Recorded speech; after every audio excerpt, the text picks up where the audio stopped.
Барлығын жасап алғаннан кейін проект рендерге дайын. Бірақ мен әрқашанда тексеріп аламын. Ол үшін менде Mix Checker дейтін плагин бар.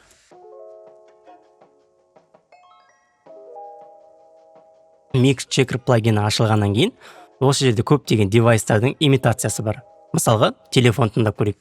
Телефоннан өлең қалай шығады?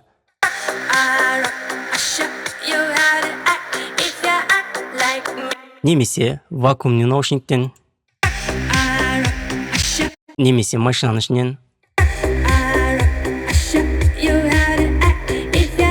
радио аппараттан, мысалға ноутбуктен тыңдап көруге болады, қалай шығатын. Немесе планшеттен,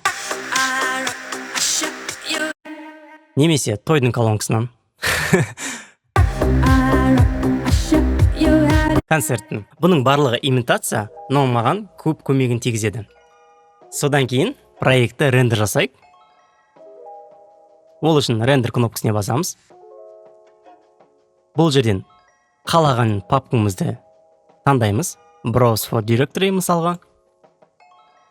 Бұл жерде рабочий столға немесе мой компьютердің ішіне кіріп қалаған жесткий дискіңізге, соның ішіндегі немесе папкалерге экспорт жасауға болады. Мысалға, менде рендер дейтін папка бар. Бүкіл проекттің MP3 WAV форматтарын осы жерге рендер жасаймын. Таңдаймыз. Бұл жерде файл найымға өлеңнің атын жазамыз. Мысалға, менде iRap. Келесі sample rate мен әрқашанда 48 қылып қалдырам. Герц.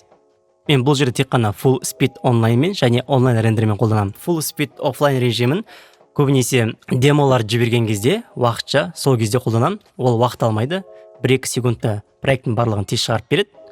Ал онлайн рендер ол яғни тректің басынан бастап тыңдалып отырып тректі шығарады. Келесі бұл жерде resample режимі. Бұл жерде бәрі fast, HQ, extreme режимдерін қолдануға болады. Уақытша бәрі деп қалдырайық.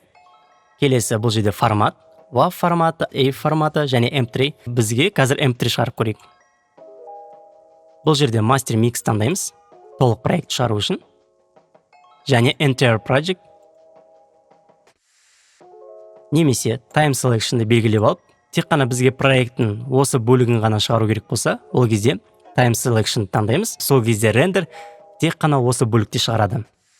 Ал бізге толық шығаратын болсақ, escape'ті басып, time selection'ды алып тастаймыз. Содан кейін рендер кнопкасын басамыз. Көріп отырғандарыңызда бұл жерде рендер шықты.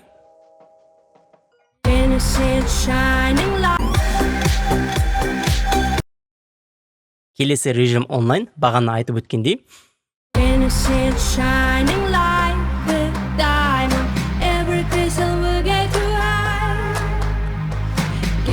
Яғни бұл жерде тректі толығымен тыңдап шығарады. Тректі шығарып болғаннан кейін Ctrl-S-ті басамыз және Reaper-ді жабайық.